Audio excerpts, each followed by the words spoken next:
Welcome back, players. I'm Jack with 36 Cancel, and this is Coco the Weiss Cat. And Konosuba 2 is out in English. So now that we've gotten some cards in the mail, it's time to make good on the promise I made in a previous video.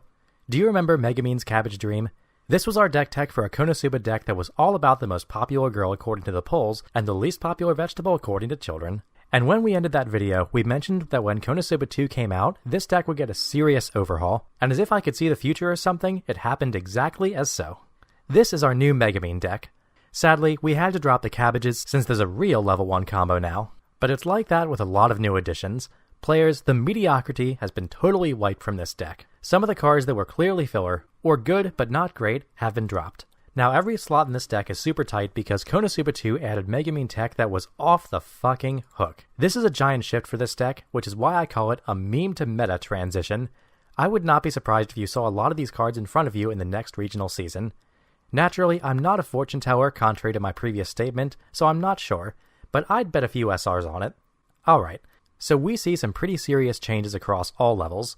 Some of the basic package stays the same, but about 60% of the deck is totally different, and a great place to exemplify that is the level 0. And this time, let's start with what's familiar, and then show you some of the new tools, since this is the first deck tech on the channel where we're going back and updating a deck that we've seen before. What better place to kick off than Board Game Megumin? This was one of Konosuba 1's best level 0s, and it earned its right to stay as a staple for the updated deck. It's a 1k free runner that has the on-play Ditch a Climax Salvage a Character ability. This is extremely useful for us at any stage of the game, and it makes an amazing turn 1 play every time. There's no need to dwell on why this card is so good, so let's move right along. Nuisance Megumin is another set 1 gem that fought its way into our lineup here. Because I want to reiterate, players, because of all the amazing level 0s that were printed in set 2, the slots are extremely tight. So we're only working with what's absolutely best for us. And all the cards are good, so that's subjective for a lot of strong choices. So Nuisance Megumin is a 2k on Death Akatsuki. It's a free filter, so no wonder we keep it. It might be on Death, which is worse than other Akatsukis that were printed before Bushiroad realized what a mistake that was. But a top check 4 for free is just so good that it doesn't matter, and we'll see more of that coming up. For now, let's move on. Knowledge of Learning a Skill Megumin is still our brainstormer. She gives all level 0s in front of her plus 1k, which is great because this deck is super heavy on level 0s, and she's a tap 2 salvage brainstormer. She's still a necessary part of our kit since there are so few decks that can run smoothly without a brainstormer. But if there were ever a deck that could, this one might be a contender. So also making an appearance from set 1 is Petite Megumin, 500 all magic and a free scry when she comes in. Simple, value, and free. And she's a second tap target for our brainstormer. Alright, so those are our set 1 level 0s that made the cut. Now let's have a look at what set 2 brought to the table. First up, and probably most famous, is Swimsuit Megumin. Now this looks way more like Lingerie Megumin to me, but whatever. So first off, this is a level 035, which is pretty good. You can't use backups, but oh no, fake drawbacks. But she also has a boon. When she's reversed, you mill the top card of your deck. If it's level 2 or higher, you can rest her. And since this deck is also pretty top-heavy, on about 1 out of 4 top checks, she'll be fine. A level 035 that saves herself for free? Yeah, seems real good. And by the way, she's an early play clock condition for one of our level 3s, so take that for what it is. Already, we see that set 2 introduced some super strong cards for this deck. That was a pretty tough act to follow, but follow it this Yunyun does. Ambush Yunyun is a cool little card. When she comes in, you can pay 1 and clock yourself to search for Megumin. Not just any Megumin, Megumin herself. So this level 0 just searches out our finisher for a stock. And yes, Megumin is still our finisher. Well, one of them, but let's not get ahead of ourselves. So that's already great for us, but she has another ability. If you pay 1, resonate with Megumin, and tap her, you get to top check 4 and add a magic character. A pay 1 tap Akatsuki on a stick. Have you ever seen such a thing? Sure, there are pay 1 tap clock searchers, but just pay 1 and tap without clocking? Just reveal your finisher? And deck thin? Seriously, wow. This Yunyun really ups our consistency and options, and it really ups our game for what we've got as far as options for deck building. So let's see what else set 2 gave us. Chomp Chomp Megumin is another option here for us. She's part of a 2-card package, but for now let's just focus on what she does. When she comes in, she gives something plus 1k, and when she's reversed, you reveal the top card of your deck. If it's level 2 or higher, you can put it into your hand. These level 0s are pretty good at getting our finishers into our hand. The new set really emphasized the consistency of Megumin in general, but that's not all Chomp Chomp does for us. she actually changes into a level 1, but all of that text is on the change target, so let's wrap up at level 0. Overall, we've seen some super drastic improvement in our options here. Set 2, just in case my opinion wasn't clear, is super strong. It upped the strength of our lineup significantly and gave us some amazing new filtering tools. Some of them are even on sticks. And players, this isn't a meme deck anymore. So going back to some serious deck teching, we're going to be ranking our levels and then drawing some conclusions with closing thoughts. And the level 0 game gets an A+ from me. There's no questioning the strength and the utility of this lineup, so it makes a great base to build our deck on. And build we will as we move on to the level 1. We've got 4 characters here, a 2 and 2 mix of old and new. So like before, we'll start with the old and end with the new. Now for this deck, we dropped 8 cabbages out of the level 1. We also dropped the old trial deck combo. So besides this backup, this is actually a total overhaul. Shaken Megumin is a 101k backup that also serves as a pitch 2 anti-change. These level 1 anti-changes that cost no stock are always a great addition to a deck, and Konosuba 2 added some extremely strong early plays to the picture, one of which we'll see in a minute. So it becomes all the more important to have it in here. It's a no-brainer. So let's keep going. Nice Explosion Megumin is a set 1 tool that we didn't include last time because Cabbage took up all the room, but she's a simple and good card. A level 1 reverser with Hand Encore, another free way to maintain card parity with your opponent. She's a body to swing with, and for the most part, maintains value. So it's a small wonder she's here for us. Alright, now the new tech.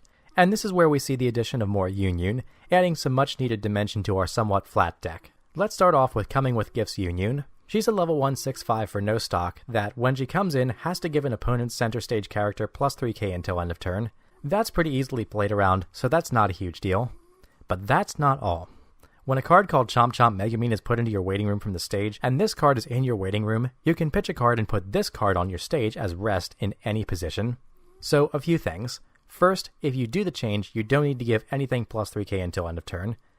Second, you can do this yourself if you really want to. Playing over Chomp Chomp triggers the effect. And third, you can put this card on any position of your stage, which means you don't have to put it in the center stage if you don't want to. This change is amazing. So with this 2-card combo, you can top check for a possible +1, then pitch for a free level 1 change. Now keep in mind that this Yunyun must be in your waiting room before you pay the cost. But with all of our top check filters, that shouldn't be a huge problem. Guess what? It's good and it's free. It's the same theme as before. And speaking of being good and free, we have our new shiny level 1 combo. Bunny Girl Yunyun hops into our level 1 as our main advantage engine. First, if all of your other characters are magic, she gets plus 2k. Not just on your turn, but at all times. So a 106k. And she has a Climax combo, which really ups the average level 1 value for power versus abilities. When her battle opponent becomes reversed, if Light of Saber, a particularly ugly Climax, is in your Climax zone, you get to do 2 things. First, put the top card of your deck into your stock. Then reveal the new top card of your deck. If it's a level 1 or higher, you can add it to your hand, so about half the time you'll hit a free card. But more importantly, this really helps you build stock for your expensive level 3 combos. This combo is a +1 to stock and a possible +1 to hand, and it's all free. That's some insane value. Honestly, I think this is one of the stronger level 1 combos printed recently just because of how much value you can get out of it. But one downside is that it can get climaxes stuck in your stock, so watch out for that. But no matter. What we've got here is a new and tricked out level 1. It's got free changes, free pluses, free encores, and free anti-changes. What more could you ask for? I think it's just shy of super busted, so I'm giving it an A+. Because while it might not be best in class, it's not far off. So these are some strong cards. Konosuba 2 also added some strong contenders for level 2, but sadly we just don't have room for them. It even added some Climax combos that aren't so bad, but our Climax combos are already set in stone for us. So at level 2, we have the classic. Concurrent Strike Wiz is a set 1 combo piece that climaxes with the same one that our level 3 does. If you have Megumin, our finisher, and the Climax, you can pay 1 and pitch 2. If you do, deal 5 damage to your opponent. Oh, and level 3's in front of her get plus 2k. She's not even our finisher, and she deals 5 from the back row. Yeah, okay. 2 stock, 2 cards, burn 5 from the back. Can we just move on? Concurrent Strike Wiz is our only level 2 card, so when we grade it, we're pretty much grading her, and she's a great option for us. Not at all mandatory, but super helpful in killing your opponent from 2-0. I give it an A- just because you don't really introduce any elements that help us in other utilities. Alright, time for the top end, and of course we've got our main finisher here. Let's just start with her since she's a part of set 1 and how we close the game. Megumin comes in and top checks 3 for us. She can add her own climax, so the filtering is great. Then, when the climax is placed in your zone and she's in the center stage, you can pay 1 and rest her. If you do, deal 4 damage to your opponent, then clock kick anything in front of her. It's a strong and uninteractable way to finish the game. It can't be turned off by backups or anti-damage counters, and you don't need to reverse anything. You can send anything, no matter what it is, straight to your opponent's clock. It has built-in consistency and insurance. Overall, it's a great combo piece, and of course she works with our level 2 Wiz. So for 5 stock total, you deal 4, then 5, then clock kick. 4 stock if you consider that the climax is a stock soul, and in this deck, you shouldn't have an issue paying that out. We've already gone over some math behind this card and other reasons why it's so good in the previous video, so I won't reiterate all of them here. I think what we've gone over already is pretty sufficient, so the question is, what other tools did Set 2 add to our level 3 game to support her? Well, it doesn't disappoint in the slightest with Detonative Dame Megumin. Well, the translation is a bit disappointing, but let's ignore that for now. First off, if you have Swimsuit Megumin in your clock, this card has early play. We know from cards like Eris that this is easy as anything to pull off, so this is basically an unconditional early play. When it comes in, you mill the top 3 cards of your deck. If you mill 1 Magic or Adventurer character, you get to put the top card of your deck into your stock. If you mill 2, you choose up to 1 character on your opponent's center stage, and it gets minus 4k until end of turn. Then if you mill 3, you burn your opponent for 1. That's some pretty good value right there.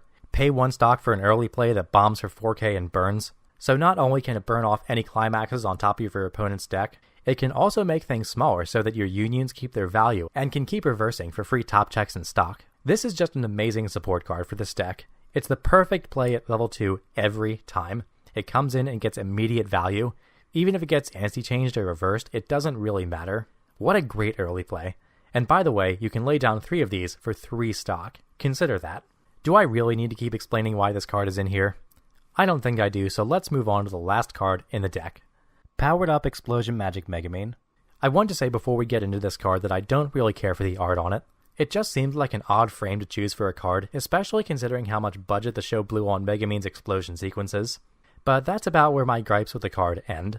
First, it gets plus 500 for every other character. Fine. Then, when you play it, you can choose any character in your hand with level equal to or less than yours and put it on the stage. So this lets you play something for free. It doesn't have early play, so it makes it so that you don't have to pay for your next level 3. And when you do, it gets plus 2k power until end of turn. So this kind of cantrips for you and also becomes huge. Not bad. But that's not all it does. When it attacks, you can pay 3, pitch 2, and burn 5. I mean, yeah, why not? No climax combo, no reverses, no character prerequisites, just do it. Just how much do you want a card to do? Unconditional massive burns, great power, and a character for no cost. When I first read this card, I was like, what? Really? This is fine? Well, I guess it is. So basically, this card fills the role of an empty lane. Since Megumin, our classic finisher, isn't as good as he's not facing a character, putting powered up Megumin there can take a spot if there's nothing to face. And guess what? The stock cost is the same. You can play this card for 2 stock and then free play a Megumin, and activating the ability costs 3 stock, which was the cost of a Megumin and a combo activation anyway. So the math doesn't even change if you play this card or another Megumin, and this even gives you a stock for attacking. Yeah, why not, right? Granted, you have to pitch 2 cards, but oh well, yeah. And just to be clear, when you free play your card from this character's effect, you still get its play from hand abilities, just like Keymind Armin and Resisting Fate Armin. So you don't lose any top check abilities from Megumin or mill abilities from Detonative Dame. Or, and hear me out here, you could just daisy chain 3 of them for 2 stock. Just in case you felt like it. Right. So, I mean, how do you even follow all of this up? This has to be the most possible damage you can throw at someone in a turn. That might not be technically true, but it has to be close. It feels pretty massive. If you lay down 2 powered Megumins, 1 regular Megumin, and 2 Wizzes with the combo, you burn for 4 and a clock kick, then 5 from the back row, then another 5 with an attack, and then another 5 and another attack. So if you count the attacks as 3 damage with the climax and soul, not taking into account any possible direct attack bonus, that's a grand total of 31 damage. This deck can shoot for 31 damage in a turn. Has science gone too far? Okay, realistically, this will never happen. There's just no way this will work out to get its maximum damage potential. You will either not have enough resources or kill your opponent before all of it goes through. It's probably going to be the resource thing though, but just the fact that it's even a possibility blows my mind. By the way, to do this you need 11 stock and 7 cards in your hand after you play your field. So 13 cards and 11 stock is the total cost here. Can I reiterate that this will never happen? But hey, it's technically not impossible. And you can come close for way less. For a much more doable cost of 9 stock and 5 spare cards, you'll still get 26 damage. Because that's not enough, right? Now getting back to reality, most of this damage will be cancelled because the numbers are extremely high, but also in reality, you only need 1 or 2 of these big attacks to stick to close a close game. And you'll get a lot of them. I don't give a fuck. I'm giving this level 3 an S rating just because of how much damage it can do. Never mind that Megumin replaces herself, or the free plays, or the amazing early play abilities. Remember when Megumin and the trial deck Megumin were only level 3s? Players, times change. Okay, so this is our deck. It has a very strange hourglass kind of shape where it's fat at both level 0 and level 3 and a bit thin at level 1 and 2. So how do we play it? Well, you can play it as quite a conventional kind of deck if you want. Make favorable trades, keep card advantage up, use your level 1 combo to gain ground, and finish with a pretty powerful lineup. Or you could stockpile resources and stock as much as you possibly can to burn your opponent for more damage than you can even take in the course of a game. Either way, there are some lines that we need to draw from level to level, so let's go over them. Your ideal opening plays are Board Game Megumin, Swimsuit Megumin, or Chomp Chomp Megumin after pitching Gifts Yunyun, which you should always do since the early change is so good. Using Ambush Yunyun to get cards in your waiting room for your salvage and exchange targets is also a good thing. Your back row is going to depend on how your hand shapes up. Yunyun does tap herself to Akatsuki, but your Brainstormer also has to tap 2 characters, so you can't use both in a turn without tapping a center stage character. Consider that when you're deciding which one of your back row characters to use. And also, be careful with the Yunyun in general. Her cost can add up over several turns, and it's very tempting to use her because of just how low costed she is. Just stay aware of how much you're paying and how you can gain it back. By the time you hit level 1, playing Yunyun is the name of the game. Consider that you need to reverse targets for her and play your opponent's board to your advantage this way. But use her as much as you possibly can to plus out and gain excess stock. Fill the lanes you can't reverse on with free characters we have in the form of Nice Explosion and Bringing Gifts Yunyun. Using the plus 3k detriment from Gifts Yunyun on a level 1 character facing Nice Explosion is a great way to nullify that little downside too. As you transition to level 2, count your stock and make sure you can gain enough to finish the game cleanly and play whatever you want to play. Your early play Megumins cost 1 stock and can end up totally paying for themselves by making your other character small enough for Yunyun to reverse. Try to use that to your advantage. Just make sure you're hitting your magic numbers here and try to gather your finishers. Remember that Megumin can top check for you and many of your cards filter. The Yunyun level 0 even fetches Megumin straight up for you. The deck has a ton of searching and top checking too, so even if your hand isn't perfect, there's a good chance that you can get whatever you need on your big turn as long as you're playing smart and remember where your big targets are. And finally, when you do go off, make sure that you can actually kill your opponent and that you're using your abilities in an order that makes sense for the board state and your opponent's compression. For an extra stock, you can even do some pinpoint burning with Detonative Dame, so use her to soft top check your opponent's deck before you make the boom. That's a song, right? Anyway, it's time to just look back and realize just how much this deck has changed. The Megumin deck, even if you discounted the cabbages, could already hit pretty hard and generate a ton of stock. It had its weaknesses, but it was a fun and good combo deck. But this new Konosuba set pumped it full of more steroids than the whole National Baseball League. In short, everything got better about it. It generates more stock, gets more free cards, searches better, filters better, gets more power on the board, and hits a lot harder in the end. But while the deck changed a ton, the theme really didn't. You're still building up for a final combo turn, but now you have much stronger tools to work with. The road to that final turn just got a lot smoother. I'll be honest, I think some of these cards are straight busted. The value you can get out of some of them is just insane. And what's more, you've got a ton of new tools that help you across a lot more matchups. I mean, the real question is the Explosion meme deck viable now? And I think my answer is yes. I wouldn't want to play against this, because you always run the risk of just going from 2-0 to dead. Sure, the deck has its weaknesses, like still needing to reverse at level 1 and being kind of vulnerable to level starving, but overall it's a lot more brutal to face. And you know what? It's going to be more fun to pilot than pulling an SP. A bad SP, not a good one. But still, I'm eagerly looking forward to slamming some serious damage with this deck, and if you're watching the final turn from across the board, then I diagnose you with dead. But I'll tell you a little secret. There's actually a deck I'm looking forward to even more, because Megumin wasn't the only girl that got some seriously broken new toys. But the ones we'll be looking at next time are going to be, how do I say it, a lot less useful. So look forward to it, players. We have another deck tech for Konosuba 2 coming soon. But for now, go out and have as much fun as you can with this new set, because I guarantee if you liked Konosuba before, you'll love it now.